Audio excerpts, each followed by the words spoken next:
দীর্ঘদিনের অভিনয়ের অভিজ্ঞতা, এটা বললে আমার নিজেরই একটা লজ্জা লাগছে, কারণ তাতে বয়সটা ধরা পড়ে যাবে। এনিওয়ে, কেমিস্ট্রিও যেটা বললো, কেমিস্ট্রি, ফিজিক্স, ম্যাথস যাই বলি না কেন, এটা আসলে আমাদের বহু বছরের পুরনো। এবং ওর সঙ্গে যখন অভিনয় করলাম প্রায় এক যুগ পর, আমরা চলচ্চিত্রের পর্দায় একসঙ্গে স্ক্রিন শেয়ার করছি আর কি। সর্বশেষ করেছিলাম আমরা সিনেমাতে মুস্তফা সরোয়ার ফারুকীর টেলিভিশনে। তারপর আর এক যুগের মতো আমাদের বড় পর্দায় কাজ হয়নি।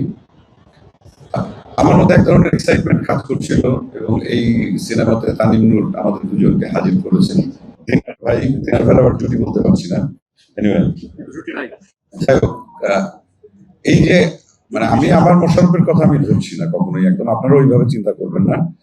আমাদের সাথে যারা সহশিল্পী হিসাবে যারা কাজ করেছেন, এরাও দীর্ঘদিন ধরে মানে নিজের জায়গায় নেই, অভিনয়ের জায়গায় কিন্তু খুব বলিষ্ঠ একটা জায়গা অর্জন করে বসে আছেন।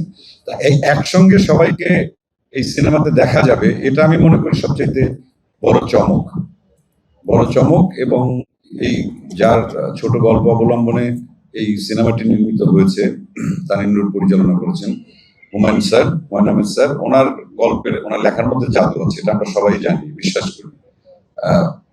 আমার ব্যক্তিগত যে অভিজ্ঞতা সেটা হচ্ছে, ওনার কোনো বই যখন লেখা আমি পড়তে যেতাম, এক লাইন পড়লে পরের লাইন পড়তে হতো, পরের লাইন পড়লে এক পৃষ্ঠা করে 2 পৃষ্ঠা এভাবে শেষ হয়ে যেত।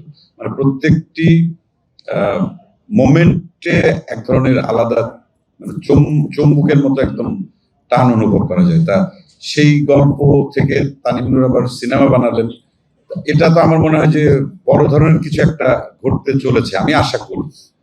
আর এখানে টেকনিক্যাল যে টিমে যারা ছিলেন, আর আমার মনে হয়, আমার অভিজ্ঞতায় নেই, আমি যদি বলি বেশি বলা হবে কিনা, আমরা যে সেট এই সিনেমাটা নির্মাণ মানে করা হয়েছিল, হ্যাঁ, আর্ট ডিরেক্টর রাজীব, এবং বিশাল দুটো ট্রেনের বগির সেট, যেটা প্রায় 1 মাসের মতো এফডিসিতে যেটা ছিল, এবং সেখানে আমরা শুটিং করেছি। যে আয়োজনটা ছিল আসলে অনেক বড়। সিনেমা মানেই তো আসলে বড় পর্দা, অনেক বড় কিছু। তার শুধুমাত্র আমাদের ক্রেডিট না, আমি বা মোশাররফ বা অন্য যারা অভিনেতা অভিনেত্রী আছেন, শুধু তারা না, আমাদের টেকনিক্যাল টিম, কস্টিউম থেকে শুরু করে মেকআপ টিম বলি, অথবা লাইট, ক্যামেরা, আমাদের পলাশ ছিল ক্যামেরায়, দুর্দান্ত ক্যামেরার কাজ করেন। সবকিছু মিলেই মানে আমি একবারে আপনাদের প্রশ্ন করার আগে নিজে থেকে সব উত্তর দিয়ে দিচ্ছি আর কি, যা প্রশ্ন আসতে পারে, যাতে দ্বিতীয়বার ঝামেলা করে আমার কাছে আবার আসতে না হয়। তা একটা ভালো কাজ করার জন্য যে ধরনের টিম তৈরি করা দরকার, তানিম সেটা করেছে। এটার জন্য আবারও তানিমকে অনেক অনেক ধন্যবাদ। যে ধরনের গল্প দরকার, আরেকটা স্পেশালিটি হচ্ছে যে এই সিনেমাটি বনলতা এক্সপ্রেস সব ধরনের, সব বয়সের, সব মতাদর্শের, মানে যে কোনো দর্শকের কাছে এটি ভালো লাগার একটা মানে চূড়ান্ত সম্ভাবনা আছে। বাকিটুকু দর্শক যারা সিনেমা হলে যাবেন, যারা দেখবেন, তারা বলবেন দেখার পর। যেহেতু তানিমের এর আগের ছবিটাই দর্শক জনপ্রিয়তা মানে চূড়ান্ত লেভেলে পেয়েছিল, এবং এখনো সেই ছবিটি বাংলাদেশের কয়েকটা সিনেমা হলে চলছে, আমি যতদূর জানি।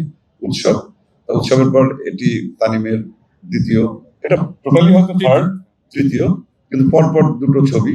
এবং এই দুটো ছবি যদি বাংলাদেশের আপামর দর্শক যারা, তাদেরকে সিনেমা হলে 2-2.5 ঘন্টা যদি ধরে রাখতে পারে, এবং তাদের ভেতরে যদি এতটুকু ভালো লাগা অনুভব করাতে পারে, আমি মনে করি যে এরকম আরো অনেক কাজ হবে বাংলাদেশে, এবং সেই কাজগুলো দিয়েই আমাদের সিনেমা বা আমরা অনেক দূরে এগিয়ে যাব।